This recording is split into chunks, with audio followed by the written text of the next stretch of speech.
Lucky new city bank से अपना supreme card लेकर निकल रहा था। असल में उसे क्लास में जाने में देर हो रही थी, इसलिए वो बिना यास्मीन से कुछ कहे या उसे सबक सिखाए वहां से निकल गया था। लकी दिल्ली यूनिवर्सिटी के ही एक कॉलेज में पढ़ता था।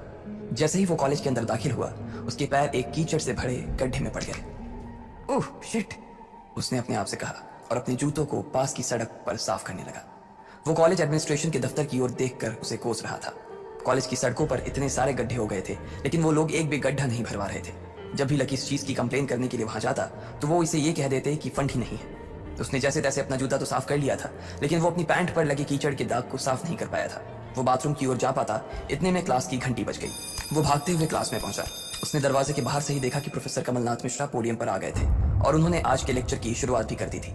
जैसे ही उनकी नजर बाहर खड़े लकी पर पड़ी, तो उनकी आंखें निराशा से भर आई। इधर लकी का सिर भी शर्म से झुक गया था और उसे अंदर ही अंदर बुरा लग रहा था। कॉलेज में जितने भी प्रोफेसर थे, उनमें से कमलनाथ जी को लकी सबसे ज्यादा पसंद करता था। बाकी प्रोफेसर ये बात जानते थे कि लकी पढ़ाई के साथ साथ जॉब भी करता था, इसलिए उसका पढ़ाई में ध्यान नहीं था। इसलिए वो भी लकी के ऊपर ज्यादा ध्यान नहीं देते थे। कुछ लोग तो पूरी क्लास के सामने उसका मजाक भी उड़ाते थे, लेकिन सिर्फ कमलनाथ जी ही ऐसे प्रोफेसर थे जो उसके साथ बराबरी का व्यवहार करते थे। लकी बिना कुछ कहे वैसे ही अपना सिर नीचे झुकाए क्लास में दाखिल हो गया। जैसे ही उसके पैर क्लास में पड़े, सभी लोग उसकी ओर देखने लगे। अबे ये फटीचर कब से लेट आने लगा? सूरज पश्चिम से उग सकता है, लेकिन ये कभी लेट नहीं हो सकता। आज क्या हो गया इसे? एक लड़के ने लकी को चढ़ाते हुए कहा। अबे यार, इसकी पैंट तो देख कितनी गंदी है। भाई क्लास में लड़कियां भी होती हैं, कम से कम कपड़े तो ढंग से पहन के आ यार। दूसरे लड़के ने कहा, और उसकी ये बात सुनकर उसके पास बैठी लड़की हंस दी और बोली, अरे कहां से पहन कर आता? कपड़े के लिए तो पैसे है नहीं इसके पास, एक ये कपड़ा है इसके पास, बहुत है इसके लिए। क्लास में बैठे सभी लोगों ने लकी के ऊपर फफ्तियां कसनी शुरू कर दी थी। हर कोई उसके ऊपर कुछ न कुछ कहे जा रहा था। ऐसा नहीं था कि लकी ये सब आज ही सुन रहा था। इस तरह की फफ्तियों का सामना वो रोज करता था। रोज उसे ऐसी बातें सुनकर बुरा भी लगता था, और आज भी उसने अपना सिर नीचे तो झुका लिया था, लेकिन आज उसके चेहरे पर एक मुस्कान थी। इन लोगों को पता नहीं था कि यह अनलकी आज कितना लकी होकर आ रहा है। जैसे ही क्लास में बैठे बच्चों का शोर बढ़ने लगा, उधर से कमलनाथ जी ने चिल्लाते हुए कहा, आपस में बात करना बंद करो। अगर तुम लोग इस तरह बात करते रहोगे तो मैं आगे नहीं पढ़ाऊंगा। सभी लोग शांत होकर उनकी बात सुनने लग गए। तब तक लकी भी अपनी कुर्सी पर जाकर बैठ गया था। कमलनाथ जी ने फिर से पढ़ाना शुरू किया, और पढ़ाते पढ़ाते ना जाने क्यों उनकी नजर बार बार लकी की ओर जा रही थी। लकी को समझ नहीं आ रहा था कि कमलनाथ जी ऐसा जानबूझकर कर रहे थे। उनकी आंखों को देखकर ऐसा लग रहा था कि उनमें लकी के लिए ढेर सारा गुस्सा भरा हुआ था। उसे ऐसा लग रहा था कि शायद वो अपने प्रोफेसर की उम्मीदों पर खरा नहीं उतर रहा था। थोड़ी ही देर में कमलनाथ जी की क्लास खत्म हो गई। बच्चों, आज की क्लास यही खत्म होती है। कल आप सबको क्या काम करके लाना है वो मैंने यहाँ लिख दिया है। कल मिलते हैं आप सबसे। कमलनाथ क्लास के बाहर चले गए। जैसे ही वो बाहर गए, पीछे वाले दरवाजे से किसी की आवाज आई, डिंपल। जैसे ही वो आवाज सबके कानों में पड़ी, सब लोग क्लास के पीछे वाले दरवाजे की ओर देखने लगे। वहां कोई और नहीं बल्कि डिंपल का नया बॉयफ्रेंड राहुल खड़ा था। ये लोग राहुल को अच्छी तरह से जानते थे। राहुल ने दरवाजे से झांक कर देखा तो वहां कोई नहीं था। वो धीरे धीरे कमरे में दाखिल हुआ और सीधा डिंपल के पास चला गया। डिंपल खिड़की के पास बैठी हुई थी। जैसे ही राहुल उसके पास पहुंचा, डिंपल ने अपने हाथ उसकी गर्दन में किसी हार की तरह डाल दिए और उसकी बाहों में झूम उठी। उधर राहुल ने भी डिंपल को सबके सामने चूम लिया था। ये नजारा देखते ही सबकी नजरें लकी के ऊपर जा टिकी। सबको अभी तक तो यही पता था कि डिंपल लकी की गर्लफ्रेंड है। किसी को इस बात की खबर नहीं थी कि उन दोनों का ब्रेकअप हो गया था। डिंपल को राहुल की बाहों में देखकर लकी के तन बदन में आग तो लग गई थी, लेकिन फिर भी वो शांत होकर वहीं बैठा हुआ था और उसने अपने गुस्से पर काबू कर लिया था। अरे भाई लकी, क्या हो रहा है ये सब? डिंपल राहुल के साथ कैसे? उसके एक दोस्त ने आकर लकी से कहा, होने देना यार, जो हो रहा है छोड़ना। लकी ने कहा, उसका इस बारे में किसी से बात करने का कोई मन नहीं हो रहा था। अरे भाई, तुझे पता है वो राहुल कितना चालू आदमी है? अभी तक इस कॉलेज की 5 लड़कियों को फंसा चुका है और ये डिंपल छठी है। लकी के दोस्त प्रीतम ने उसे कहा। उसकी ये बात सुनते ही लकी ने प्रीतम को घूर कर देखा। प्रीतम को लगा कि लकी को उसकी बात का बुरा लगा था, लेकिन अगले ही पल वो उसे देखकर मुस्कुराया और बोला, कोई बात नहीं भाई, सबकी अपनी अपनी लाइफ है। ये कहकर लकी डिंपल की ओर देखने लगा, जो कि राहुल की बाहों में इतरा रही थी। वो जानती नहीं थी कि लकी चाहता तो यहीं खड़े खड़े राहुल और उसके पिता को उनके कारोबार समेत खरीद सकता था। उधर जैसे ही राहुल और डिंपल की नजर भी लकी पर पड़ी, तो वो जानबूझकर उसे छेड़ने के लिए उसके सामने से गुजरने लगे। अच्छा लकी, सुनना जरा। अचानक से डिंपल लकी के सामने रुकी और बोली। उसने अभी भी राहुल की कमर में अपना एक हाथ डाल रखा था। फिर उसने अपने दूसरे हाथ से अपना मोबाइल निकाला, कवर खोलकर लकी के मुंह पर फेंक दिया और बोली, अब क्योंकि मैं तुम्हारे साथ नहीं हूं, इसलिए मुझे तुम्हारे इस बेकार से कवर की कोई जरूरत नहीं है। इसे तुम अपने पास रख सकते हो। लकी ने उससे कुछ नहीं कहा और नीचे गिरा वो कवर उठाकर अपनी टेबल पर रख दिया। बेबी, इसने तुम्हें कवर गिफ्ट किया? कवर कौन गिफ्ट में देता है भाई? राहुल ने उसके सामने ही डिंपल से कहा। राहुल लकी को नीचा दिखाने का एक भी मौका अपने हाथ से जाने नहीं देना चाहता था। लकी अंदर ही अंदर मुस्कुरा रहा था। डिंपल ने राहुल की ओर देखा और बोली, बेबी, बात यह है कि जिसकी मोबाइल खरीदकर गिफ्ट करने की औकात नहीं होगी, वो सिर्फ कवर ही तो गिफ्ट कर सकता है ना, और क्या? बेबी, मैं आज ही तुम्हें एक नया फोन दिलवाता हूँ। आ जाओ, चलते हैं कनॉट प्लेस और वहां से लाते हैं बेबी के लिए एक नया फोन। राहुल ने कहा।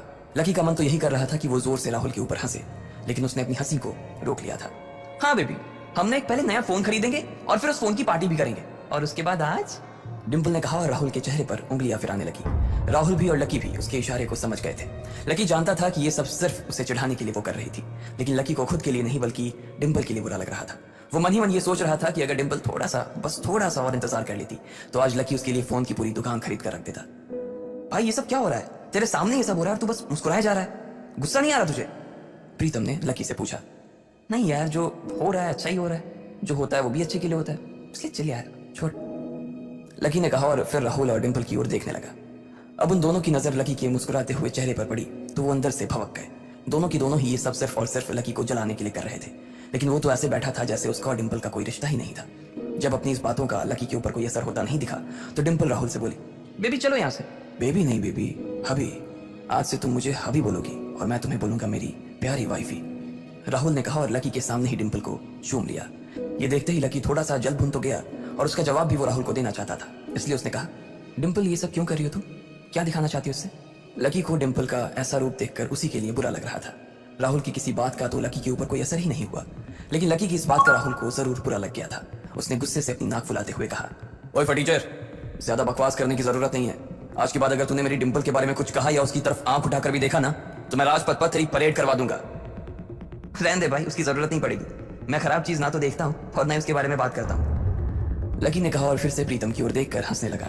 जिस तरह से लकी आज राहुल के मुंह पर जवाब फेंक कर मार रहा था, प्रीतम को तो विश्वास ही नहीं हो रहा था कि ये वही लकी है जो उसका दोस्त हुआ करता था। उधर राहुल उसका जवाब सुनकर गुस्से से लबरेज हो रहा था। वो लकी को सबक सिखाने के लिए अपना घूंसा तान कर उसकी दिशा में बढ़ा ही रहा था कि इतना ही में पीछे से एक लड़की की आवाज आई, डिम्पल। सब लोगों ने फिर से उस आवाज की ओर देखा। वहां पर एक थोड़े छोटे कद की लड़की खड़ी थी और वो गुस्से से डिम्पल की ओर देख रही थी। उसकी आंखों पर चश्मा लगा था और उसके बाल खुले हुए थे। अब तू हद से आगे बढ़ती जा रही है डिम्पल। लकी जैसे लड़के को छोड़कर तू इस एक नंबर की लफंगे लड़के के साथ पड़ी है। तुझे तो कॉलेज के किसी गड्ढे में जाकर डूब मरना चाहिए। साक्षी, क्या कह रही है तू? जुबान संभाल अपनी, डिम्पल ने कहा। राहुल के बारे में बुराई नहीं बल्कि लकी के बारे में अच्छी बातें सुनकर डिम्पल का मन खराब हो गया था। जब डिम्पल लकी के साथ थी तो उसकी साक्षी से भी अच्छी दोस्ती थी। साक्षी एक बहुत ही सुलझी हुई लड़की थी। जब भी डिम्पल और लकी के बीच किसी बात को लेकर झगड़ा होता तो डिम्पल उसे सुलझाने के लिए अक्सर साक्षी की ही मदद लेती थी। मैं जो कह रही हूँ ना सही कह रही हूँ। तुझे सीरियसली शर्म आनी चाहिए डिम्पल। मैंने कभी नहीं सोचा था कि तू ऐसी लड़की निकलेगी। लकी जैसा बंदा ना तुझे कहीं नहीं मिलेगा, साक्षी ने कहा और एक कदम आगे आ गई। इधर लकी ने देखा कि साक्षी की बात सुनते ही राहुल के कान खड़े हो गए थे, लेकिन वो सच बोल रही थी इसलिए राहुल भी कुछ नहीं कर सकता था। साक्षी लकी के पास आकर खड़ी हुई और बोली, तू इतनी जल्दी कैसे भूल गई यार? लकी तेरे लिए हर टफ टाइम में खड़ा रहा था। जब भी तू बीमार होती थी और तेरे खड़े होने की भी हालत नहीं होती थी तो बेचारा तेरे लिए खाना बनाता था, तेरे कपड़े धोता था और तो और तेरे लिए दवाई तक लेके आता था। तुझे याद है ना जब हम हिमाचल घूमने गए थे और तेरे पैर में मोच आ गई थी तो ये बेचारा अपनी नौकरी छोड़कर भागा भागा रात में हमारे पास आ गया था। इतना प्यार किया इसने तुझसे और तू इसे छोड़कर जा रही है, साक्षी ने कहा। अपने लिए साक्षी के मुंह से इतना सब कुछ सुन लेने के बाद लकी ने अपनी गर्दन नीचे झुका ली थी। उसे डिम्पल के साथ बिताए वो सारे लम्हे याद आ रहे थे। वो डिम्पल के ऊपर जान छिड़कता था। उसका बस चलता तो वो डिम्पल को अपनी हथेलियों पर लेकर घूमता।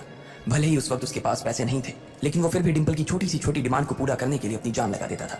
जो कवर डिम्पल ने उसके मुंह पर फेंक कर मारा था, वो कवर को खरीदने के लिए लकी ने 3 दिन तक ओवर टाइम किया था। लकी को जैसे ये सब याद आया, उसकी पलकों की कोरें भीग गई थी। इधर साक्षी की बात पूरी नहीं हुई थी। उसने आगे कहा, अरे ये लकी इसी सैलरी में से भी रोज तेरे गोलगप्पे के लिए पैसे निकाल लेता था। तुझे नहीं पता है, मुझे पता है कि आज भी एक बाइक खरीदने के लिए बंदा तेरे लिए पैसे जुटा रहा था। रोज दाल और रोटी खा रहा है सिर्फ इसलिए ताकि तुझे बाइक पर घुमा सके, और तू ऐसे आदमी को नीचे दिखाने की कोशिश कर रही है। ये सब सुनकर डिम्पल का चेहरा ही बुझ गया था। उसे भी साक्षी की कही बातें दिल पर लग रही थी, लेकिन इस वक्त वो राहुल के साथ थी और उसका हाथ राहुल की कमर में था। वो चाह कर भी राहुल के खिलाफ ना तो कुछ बोल सकती थी और ना ही कुछ सुन सकती थी, इसलिए उसने अपने बचाव में कहा, हाँ तो ये तो इसका प्रॉब्लम है ना। मैंने इससे पहले ही कहा था कि ये मेरा प्यार अफोर्ड नहीं कर पाएगा, तो फिर ये मेरे साथ इतना आगे क्यों बढ़ा? आज अगर मैं चीज सैंडविच खा सकती हूँ तो वाली रोटी क्यों खाऊं? लकी डिम्पल की ये बात सब सुन रहा था और उससे पहले कि वो कुछ जवाब देता, अचानक ही उसका फोन बज उठा। उसने मोबाइल निकाल कर देखा तो पाया कि किसी अनजान नंबर से उसे फोन आया था। साक्षी और डिम्पल के बीच हो रही बहस के बीच ही लकी फोन उठाने के लिए वहां से निकल गया। देखा कितनी बदतमीजी से उठ के चला गया। चलो अभी, डिम्पल ने राहुल के हाथ को कसकर पकड़ा और निकल गई। इधर फोन पर लकी कुछ बोलता उससे पहले ही दूसरी तरफ से आवाज आई, बहुत हो गया लक्ष्मण, अब बस घर आ जा जल्दी से। यह आवाज सुनते ही लकी एक पल में उसे पहचान गया था। उसके दिमाग से डिम्पल के सारे ख्यालात चले गए थे और सिर्फ उस आवाज को सुनकर ही उसकी आंखें भीग आई थी। आखिर किसकी थी वो आवाज? किसका फोन आया था लकी को जो उसका घर पर इंतजार कर रहा था? क्यों आखिर लकी की आंखें भीग आई थी?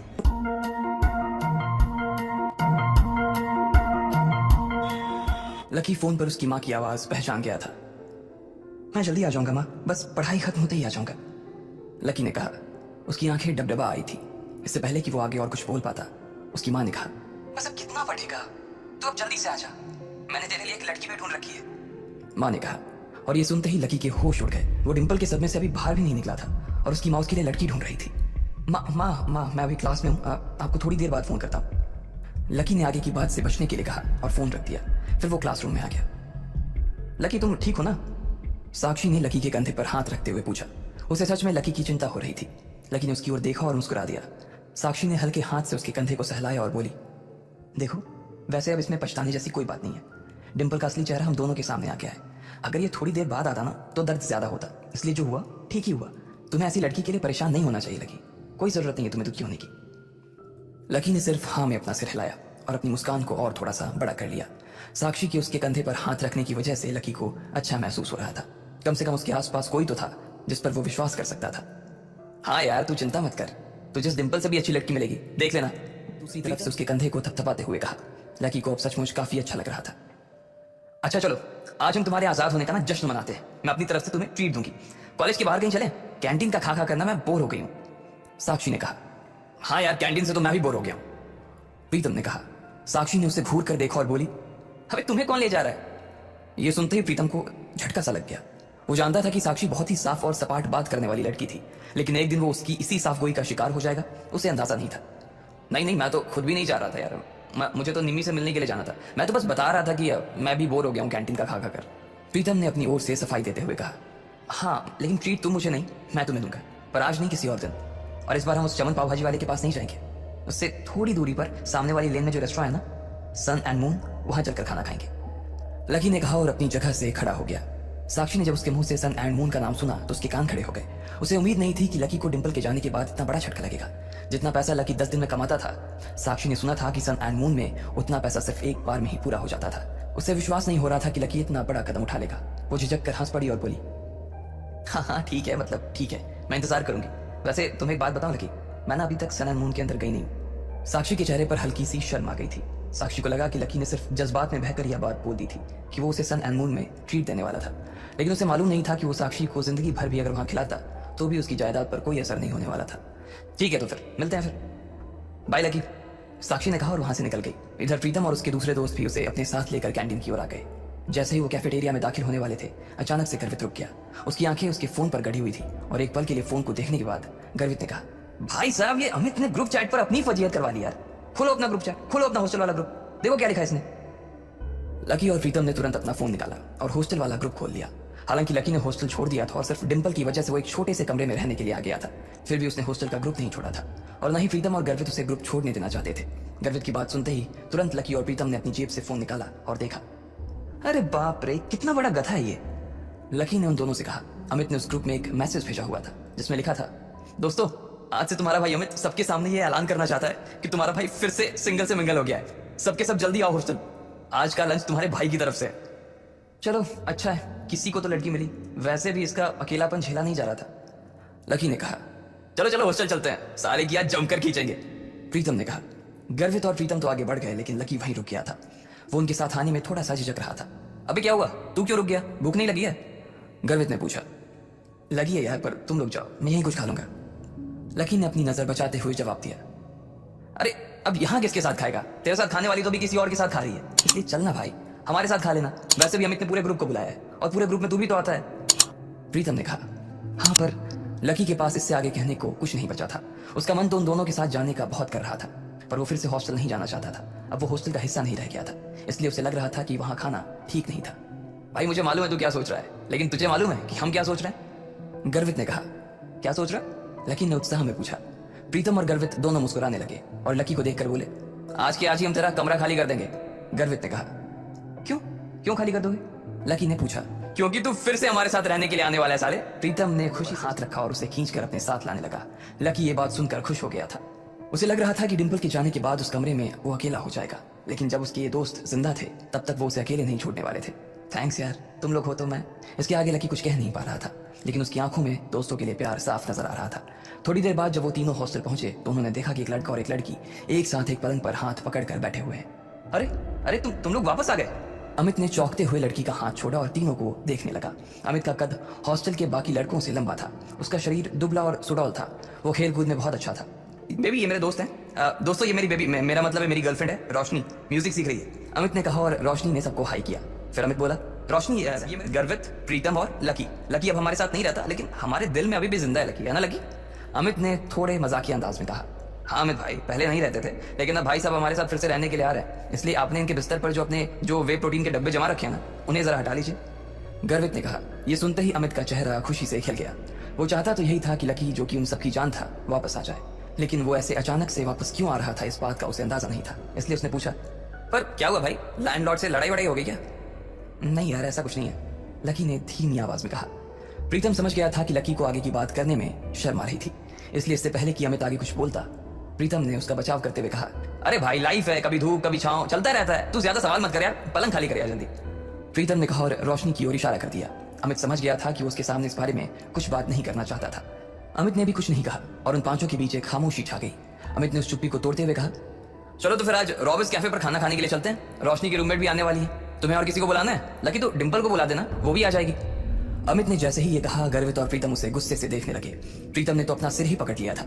अमित की मोटी बुद्धि में उसके छोटे छोटे इशारे कभी नहीं घुस सकते थे। ये बात वो अच्छी तरह से समझ गया था। इधर लकी और डिंपल के बारे में सिर्फ उन तीनों को ही नहीं बल्कि पूरे हॉस्टल को पता था।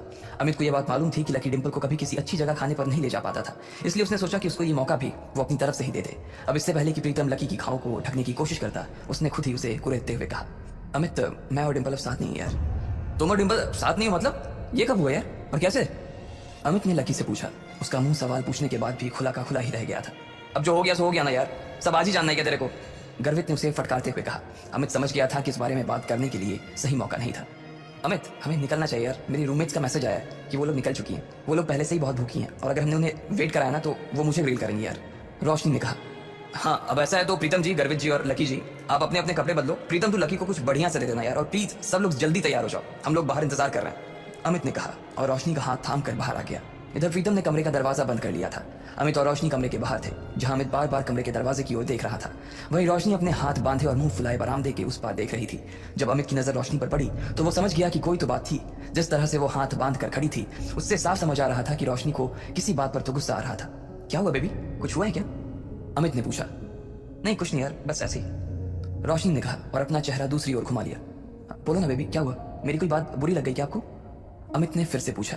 रोशनी ने एक बार के लिए उसे देखा और फिर एक गहरी सांस लेते हुए बोली, तुम्हें ऐसा नहीं लगता कि तुम्हारे ये जो रूममेट्स हैं ये बहुत ही एवरेज हैं? मतलब तुम खुद को देखो ना गर्वित की शक्ल अच्छी है, ना प्रीतम की पर्सनालिटी में कोई अपील है, और चलो लकी तो फिर भी थोड़ा बहुत अच्छा लगता है, लेकिन वो जिस तरह से रहता है, जिस तरह के कपड़े पहनता है, उससे साफ दिखता है कि उसकी जेब टाइट है। अब ऐसे लोगों को मैं अपने रूममेट्स के सामने कैसे ले जाऊंगी यार, बताओ? अमित को उसकी बात सुनकर मन ही मन काफी अजीब लगा। हम सिर्फ खाना खाने ही तो जा रहे हैं, हम कोई ब्लाइंड डेट थोड़ी सेट कर रहे हैं इनके और तुम्हारे रूममेट्स के बीच, तो तुम फिर इतना परेशान क्यों हो रही हो? तुम्हें ऐसा लग रहा है कि मेरे रूममेट बाहर इतनी दूर इतनी धूप में सिर्फ खाने के लिए आ रही हैं? अबे तुम सच में डम हो। अरे उन्होंने भली मेरे फेस पर ये बात ना कही हो, लेकिन मैं जानती हूँ ना कि वो सिर्फ तुम्हारे रूममेट्स के लिए मिलने आ रही हैं। क्या पता किसी को कोई पसंद आ जाए तो? मैंने तुम्हारी फोटो दिखाई थी, तुम्हें देखते ही सबकी जुबान ऐसी ही लपलप होने लगी थी और उन्हें लगा कि तुम्हारे रूममेट्स भी तुम्हारे जैसे ही होंगे, इसलिए वो भी मुझे उन सबको भी खाने पर लाने के लिए कह रही थी। रोशनी ने चिढ़ते हुए कहा। हाँ बेबी सॉरी, मुझसे गलती हो गई, मैंने तुम्हें बताया नहीं कि मेरे रूममेट्स बायोलॉजी सेक्शन से हैं, अमित ने कहा। असल में वो था सपोर्ट कोटा से, लेकिन वहां पर जगह नहीं थी, इसलिए उसे लकी की डोरमेट्री में शिफ्ट कर दिया गया था। अब इससे मैं क्या करूं? तुम ये सब मुझे अब बता रहे हो, मैं लंच ही कैंसिल कर देती हूँ, बोल दूंगी कि अमित का ट्रेनिंग सेशन शुरू हो गया है, रोशनी ने फिर से चिढ़ते हुए कहा। अरे नहीं यार नहीं, प्लीज ऐसा मत करो, अमित ने उसके आगे हाथ जोड़ते हुए कहा। अगर ऐसा हो जाता तो प्रीतम और गर्वित उसकी नाक में दम कर देते। वो दिखता पहलवान सा था, लेकिन उसे इन दोनों से बहुत डर लगता था। तो फिर ठीक है, अब वहां इनके साथ जो कुछ होगा ना उसके लिए तुम मुझे ब्लेम मत करना प्लीज, रोशनी ने कहा। और इससे पहले कि अमित उससे आगे कुछ कह पाता, रोशनी का फोन बज उठा। हेलो, हाँ कोयल, अच्छा तुम लोग पहुंच गए? हाँ हाँ, इतनी भी क्या जल्दी है यार, जब तुम मिलोगे तो खुद ही देख लेना। अच्छा तुम्हारे सिर पर चोट? अच्छा अच्छा ठीक है, हम बस आ ही रहे हैं, रोशनी ने कहा और फोन रख दिया। ये कोयल वही कोयल थी जो आज सुबह ही लकी से बैंक में टकराई थी। वो रोशनी की बहुत अच्छी दोस्त थी और इन सब में सबसे अमीर। इतने में गर्वित, प्रीतम और लकी कमरे से बाहर आ गए। इधर तीन सुंदर सी बन ठन के आई हुई लड़कियां एक टेबल पर पहले से ही बैठी हुई थी। उनकी शक्ल, सूरत और कपड़े देखकर ये पता चल रहा था कि वो पैसे वाले घरों से थी। उनमें से एक लड़की का चेहरा छोटा और गोल सा था, आंखें बड़ी बड़ी और चमकीली सी थी। उन तीनों में सबसे सुंदर वही थी। कोयल तुम्हारे सिर पर लाल सा क्या लगा हुआ है, कहीं कोई चोट वोट लगी थी क्या? एक लड़की ने कोयल से पूछा। कोयल ने तुरंत अपना फोन निकाला और फिर अपने सिर पर लगी चोट को देखने लगी और कहा, हाँ यार, आज सुबह मैं अपने पापा के साथ न्यू सिटी बैंक गई हुई थी, तो वहां पे गधे से टकरा गई। इतना बेवकूफ आदमी ना मैंने अपनी जिंदगी में नहीं देखा, मन तो कर रहा था उसका मुंह नोच लूं। कोयल ने कहा, अब इधर कोयल लकी को कोस रही थी, जबकि दोनों इस बात से अनजान थे कि फिर से उनका सामना होने वाला है। आखिर क्या धमाका होगा जब कोयल और लकी फिर से एक दूसरे के सामने आएंगे? क्या वो लकी की इंसल्ट करेगी, वो भी उसके दोस्तों के सामने, या फिर लकी उससे इस बार जवाब देगा? आपको क्या लगता है, क्या होंगे इन सभी सवालों के जवाब? कमेंट बॉक्स में कमेंट